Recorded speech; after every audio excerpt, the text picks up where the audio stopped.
यह था 2004 और एक नया चेहरा भारतीय राजनीति में एंट्री कर चुका था, राहुल गांधी, जिनके नाना जवाहरलाल नेहरू भारत के पहले प्रधानमंत्री थे, जिनकी दादी इंदिरा गांधी, जिन्होंने कहा था मैं जीवित रहूं या ना रहूं मेरा भारत रहना चाहिए, और जिनके पिता Rajiv Gandhi in India strong, independent, self-reliant. इतना बड़ा राजनीतिक परिवार होने के बाद भी राहुल गांधी राजनीति में आना ही नहीं चाहते थे। I don't view myself. Rahul Gandhi will be the next prime minister of this country. लेकिन किस्मत कुछ और ही चाहती थी। राहुल गांधी ने पहले लंदन में एक कंसल्टिंग फर्म में नौकरी की, क्योंकि उनका पॉलिटिक्स में आना कोई इरादा नहीं था। मगर 2002 में जब वे भारत लौटे, तब केंद्र में अटल बिहारी वाजपेयी की सरकार थी। का खेल तो चलेगा, सरकारें आएंगी जाएंगी, पार्टियां बनेगी बिगड़ेंगी, मगर ये देश रहना चाहिए। और 2004 के चुनाव आने वाले थे। सोनिया गांधी, जो उस वक्त कांग्रेस की अध्यक्ष थी, राहुल से कहती हैं, अब वक्त आ गया है कि तुम पारिवारिक की लेगेसी संभालो, और यहीं से राहुल गांधी की राजनीतिक यात्रा शुरू होती है।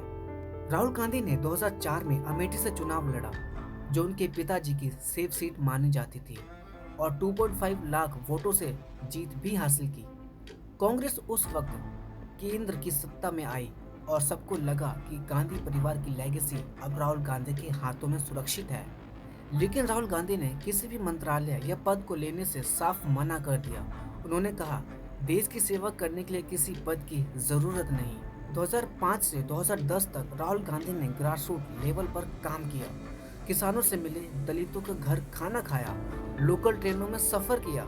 वे ये देखना चाहते थे कि राजनीति जनता से जुड़ाव से बनती है, पद से नहीं। 2007 में उन्हें कांग्रेस का महासचिव और NSUI व यूथ कांग्रेस की कमान दी गई। उनकी छवि उस समय एक young, energetic and clean politician की बन रही थी। फिर आता 2011, जब यात्रा हजारे आंदोलन शुरू होता है। कांग्रेस सत्ता में थी। इस आंदोलन में कांग्रेस की छवि को झटका जरूर लगा, लेकिन राहुल गांधी उस वक्त सार्वजनिक रूप से सामने नहीं आए, जिससे लोग निराश होने लगे। 2012 में राहुल गांधी ने यूपी में किसानों के मुद्दों पर भट्टा पर सौर आंदोलन का नेतृत्व किया, बाइक रैली निकालकर किसानों को साथ दिया। हालांकि कांग्रेस सरकार नहीं बन पाई, लेकिन राहुल का प्रयास लोगों को फिर भी प्रभावित कर रहा था। 2013 में राहुल गांधी कांग्रेस के उपाध्यक्ष बने, लेकिन 2014 आते ही राजनीतिक माहौल बदल गया। नरेंद्र मोदी जी चाय वाला के रूप में जनता के बीच आए और बीजेपी ने एक मजबूत ब्रांड बना लिया। अब की बार मोदी सरकार। दूसरी तरफ राहुल गांधी को शहजादा कहा जाने लगा और उनके खिलाफ संगठित सोशल मीडिया कैंपेन चलाए गए। 2014 के चुनाव में कांग्रेस सिर्फ 44 सीटों तक सिमट गई, जो इतिहास का सबसे बड़ा खराब प्रदर्शन रहा था। इसके बाद राहुल गांधी मीम्स और ट्रोल्स की टारगेट बन गए।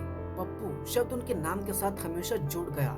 मीडिया और इंटरनेट इनकी छवि लगातार खराब करती रही। 2019 तक राहुल गांधी अपनी सीट भी गंवा चुके थे। सबको लगा कांग्रेस खत्म हो चुकी है, लेकिन राहुल गांधी ने राजनीति से हटने की बजाय नया रास्ता चुना। 2022 में राहुल गांधी ने भारत जोड़ो यात्रा शुरू की। कन्याकुमारी से कश्मीर तक 3500 किलोमीटर की पैदल यात्रा। शुरुआत में उनका मजाक उड़ाया गया, यहाँ तक कि मीडिया ने भी कवरेज नहीं दी, लेकिन धीरे धीरे लाखों लोग जुड़ने लगे। राहुल गांधी ने कहा, मैं नफरत की इस दुकान में मोहब्बत का बाजार खोलने आया हूँ। इस यात्रा ने उनकी पूरी छवि को बदल के रख दिया। जनता के दिलों में एक संवेदनशील और जमीन से जुड़े नेता की पहचान बनी। इसका असर दिखा भी। 2023 के कर्नाटक चुनाव में कांग्रेस की बड़ी जीत हासिल होती है, लेकिन उसी साल बीजेपी ने उनके खिलाफ एक पुराना डिफेमेशन केस शुरू कर दिया। सूरत ने राहुल गांधी को 2 साल की सजा सुनाई, जिससे वे ऑटोमेटिकली MP से डिस्क्वालीफाई हो गए। पर राहुल गांधी झुके नहीं। उन्होंने सुप्रीम कोर्ट में अपील की और कोर्ट से सजा को सस्पेंड करवा दिया। कुछ ही महीनों में राहुल गांधी फिर से संसद लौटे और इस बार उनकी आवाज पहले से कई ज्यादा ताकतवर हो चुकी थी। 2024 के लोकसभा चुनाव में कांग्रेस ने लगभग 100 सीट्स को अचीव किया, जो 2019 के इलेक्शन में डबल थी। बीजेपी पहली बार पूर्ण बहुमत से नीचे आई। राहुल गांधी ने साफ कहा, ये शुरुआत है, अब असली लड़ाई 2029 की है।